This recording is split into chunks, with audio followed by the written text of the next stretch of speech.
This is what you wanted. You're going viral, Roman. Logan Paul, after everyone believed that he redeemed his career, especially after YouTuber Expert Thief 2345 had this to say about the matter.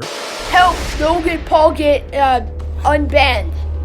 Okay, guys, we have to do this. We have to. But he goes on and messes everything up and goes back to zero.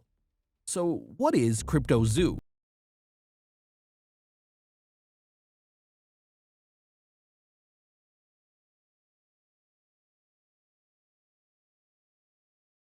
Said that CryptoZoo is fun. It's a really fun game that makes you money. I am very excited about this project. I just to watch how much work you've put into it and how much time you and Danny and Jeff and everybody has spent on it. It's going to be really cool to see it come to. Despite listening to what Logan Paul has to say, the truth is nobody ever actually earned any cash by playing it. Sadly, many people have lost thousands, even hundreds of thousands, due to the fraudulent blockchain game presented by Logan Paul. I lost $40,000. $500,000 Australian, which is $500,000 in CryptoZoo. That promised millions, but never worked out. Numerous people were taken advantage of by this scam. In this video, we'll deep dive into the fraud and uncover all of its details.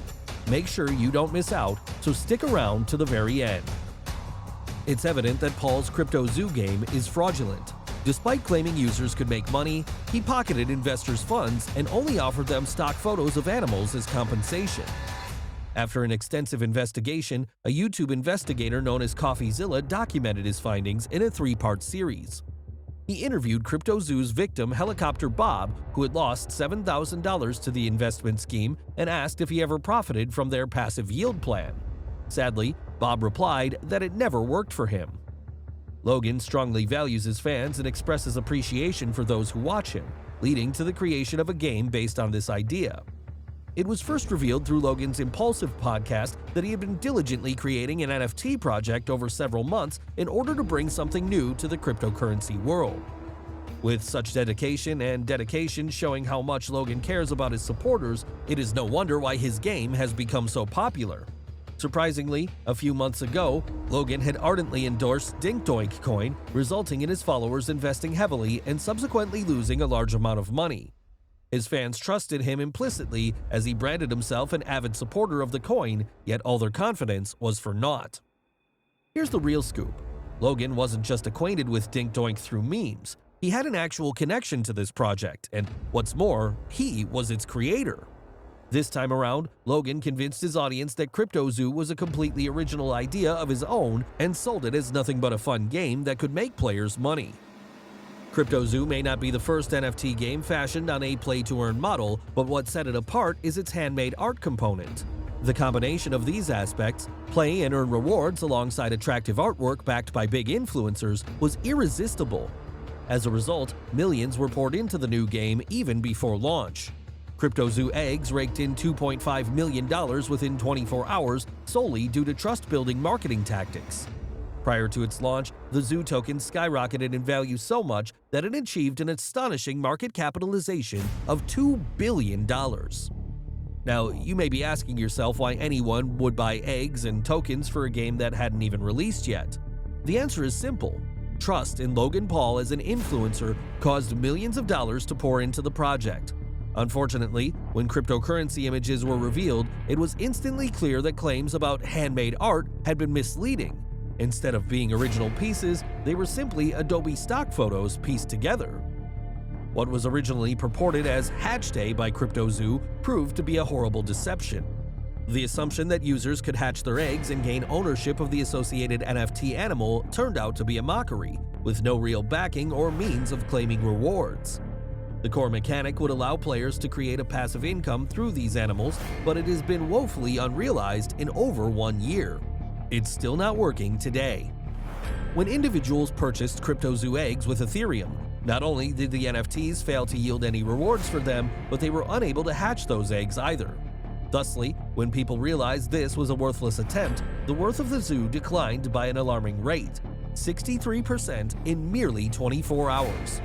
Logan Paul, who had initiated all this, remained totally silent while his crypto team kept asserting that money-making could begin at any instant, which further caused chaos and confusion among users. Investors and fans of Logan came forward, calling him out for his actions. His response wasn't one of responsibility. He attempted to blame a shady developer in Switzerland who supposedly had held the code hostage for $1 million. However, the Swiss developer told another tale. Logan hadn't compensated him at all. The reason why he held it was because this man suspected that they would steal his work. Even the blockchain employee said he didn't receive any payment either, indicating that something far more sinister is going on here than just drama behind the scenes, as Logan initially suggested. Hello? Hey Jeff, hey, sorry to bother you. This is Steven with Coffeezilla. I'm calling because I've heard reports that CryptoZoo hasn't paid their development team, and I'm just reaching out for comment before I do this story. I got your number from one of the development team, and they just wanted to, I just want to follow up on that. I have no comment for This it. lack of response only served to further fuel speculation about CryptoZoo's alleged issues. The developers were also partially to blame for their naivety, as they had taken Logan's word in the absence of any written contracts. They further revealed a new name, Eddie Ibanez, who seemed to be the contact between them and Logan. Now that begs the question, who is Eddie Ibanez? As a teenager, he successfully hacked AOL from his bedroom. He continued to pursue computer science until attending MIT. He was then recruited out to work for a government agency in cybersecurity, developing software that reverse engineers the location of known government and terrorist threats. You started with the federal government and you started off really tracking criminals with burner phones. The whole story was completely fabricated. For example, he never had stepped foot in MIT, and he also claimed to be adopted, but his parents are still alive and with him. Okay, so Eddie's mom made this rice pudding once. This should have been an automatic disqualification from working for the government or military. This seemingly brilliant mastermind still managed to fool many people, including millionaires, who later went on and claimed that they haven't heard of the project until Coffeezilla asked them about it. Even more astounding, Logan Paul's manager chose him for this position despite being aware of these lies, which now led him to leaving the project, and he sold the coin and made around $1.6 million. Crypto King, also known as Jake, who's the advisor to the CryptoZoo project, declared that Logan was smart enough for what he had intended to create, but didn't possess the power to rectify it when it faltered. Ultimately, he elected not to remain connected with a failed product. But could Eddie really be entirely responsible? It is evident that this isn't likely. After all, he had been fired months ago, and yet CryptoZoo still hasn't achieved success. And then later on, we had discovered that Logan and his team tried to stealth launch CryptoZoo on July the 11th, which is 2 months before the announcement, as an alternative from pre-sale because they didn't want any SEC issues. This stealth launch would generate the team around $120 million. However, when they tried to do the stealth launch, Jake went on to buy $200,000 worth of CryptoZoo on more than 5 different wallets, which is nearly 2.5 times more than what Logan had bought. This is alarming because Jake is the only advisor to the project, and he bought the most.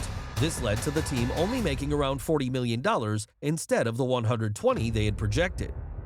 Logan wasn't happy about this, so he started arguing with Jake, which led to Logan and his team blacklisting Jake's wallets. But at the end, he still managed to make around $6 million out of a game that hadn't even been launched yet.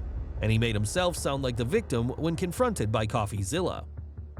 Even though Eddie and Jake sold all of their crypto, Logan and his manager still sold all of the coins that they bought, which is evident when you look through their transactions. So there still may be hope that Logan and his team are working behind closed doors and they will eventually launch the game.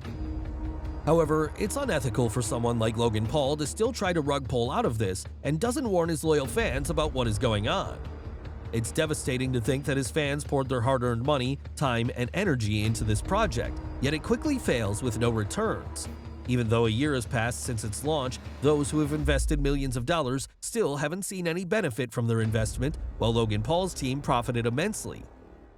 Now that you've had the chance to learn more about Logan Paul's situation, we want to hear from you. What are your thoughts? Do you think he's eventually going to sell his coins, or try to hire another team, and hopefully pay them this time? Let us know by leaving a comment below. If this video resonated with you, be sure to give it a thumbs up and tap that subscribe button for even more content like this.